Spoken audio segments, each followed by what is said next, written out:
Okay, dear Representative Carlos Gamines, I'm a senior at Martha Lane Collins High School in Shelbyville, Kentucky. This year I'm taking an art class where one of my projects was to create a piece that represents a national park and the endangered species in the area. I chose Biscayne National Park because of my natural love for conserving the ocean. In Biscayne National Park, there are many endangered species, as you probably know. I chose to depict a colorful coral reef with a sea turtle eating a plastic bag.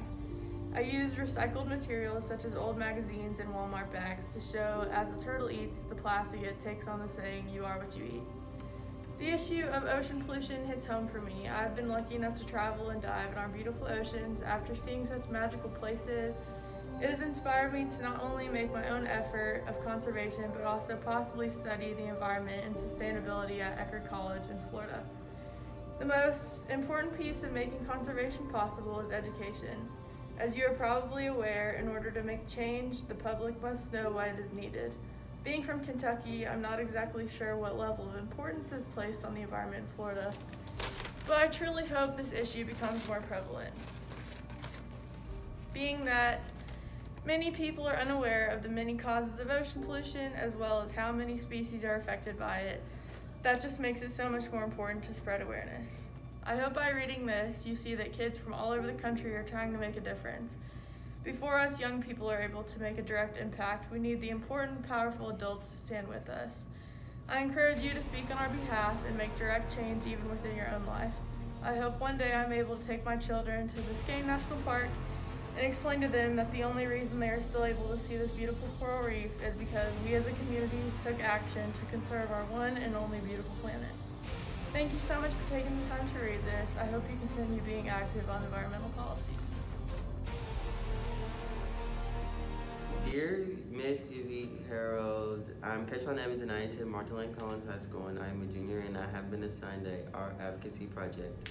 And in this project we had to take an advocacy issue from the National Park Service, and in this project I'm looking for advocacy and change. So what I had to do was find an endangered species in my area, which was U.S.-Mexico, and that was the gray wolf. And that advocacy issue, and take it and put it in a drawing, and not only that, write a letter to the congressional representative of the area for which my issue was located.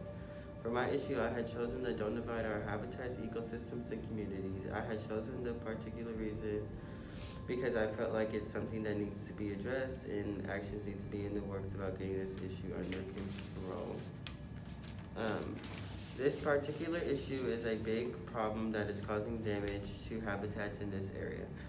In May 2018, the Trump administration announced a plan to temporarily reassign National Park Service law reinforcement personnel patrol to the U.S. border in Oregon Pipe Cactus National Recreation Area in Texas. This current border wall is not only dividing communities and neighborhoods, they also block wildlife migration, destroying the park ecosystems, the flow of water, and limit access important cultural heritage sites. Let's get this wall gone. Let's protect our animals, habitats, and communities. Change needs to be done. The future shall be better.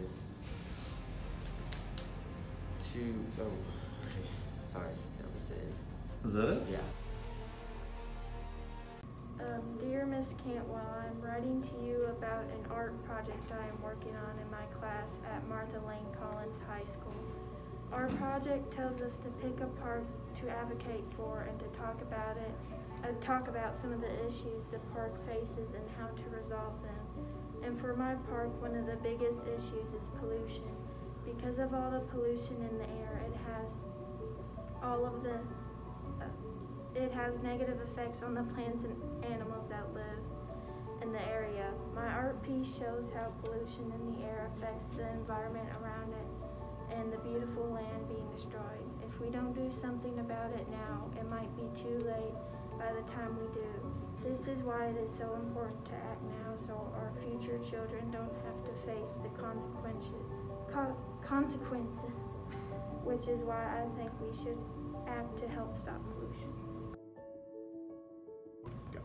Dear Governor Michelle Grisham, my name is Kennedy Rice and I am a junior from Martha Lane Collins High School in Kentucky.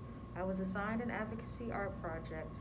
The project was to create a piece of art based on a national park that advocated for its park's well-being. I chose the Chaco Culture National Historical Park in northwestern New Mexico. I started this project a few months ago. It took so long because even though I wanted it to look nice, I also wanted to do plenty of research. I knew I was going to be representing an art or an area that had deep indigenous culture. I am never one to assume, so I did my best doing my research throughout different outlets such as historical books from our school's library. I myself am not indigenous, but I'm lucky to be aware of the importance of preserving the original culture of the land. It is obvious that modern American culture has been drowning out the indigenous for a long time, so I wanted to do what I could to advocate through art. To make this piece, I used cardboard and a marker. I will admit I didn't really have a reason for using these materials. I suppose I just wanted to use something that wasn't as conventional as a piece of paper. Hopefully one day people won't have to constantly fight for their culture to be respected and celebrated. The point of this piece was to show that what could happen, and that even though the Chaco people don't live there anymore, that doesn't mean we should forget about their footprint in the country's history. Their land is just for profit for some people. I'm writing to you in hopes that you do so or continue to do what you can for the people of the indigenous culture in your state. I believe it's the least Americans can do for people who were here first. I'm not one for politics. I mean, I can't even vote yet. Even so, I think it's important for people, especially kids, that we all remember that everyone deserves their identities to be seen and not polluted. Thank you for your time. Sincerely, Kennedy Rice.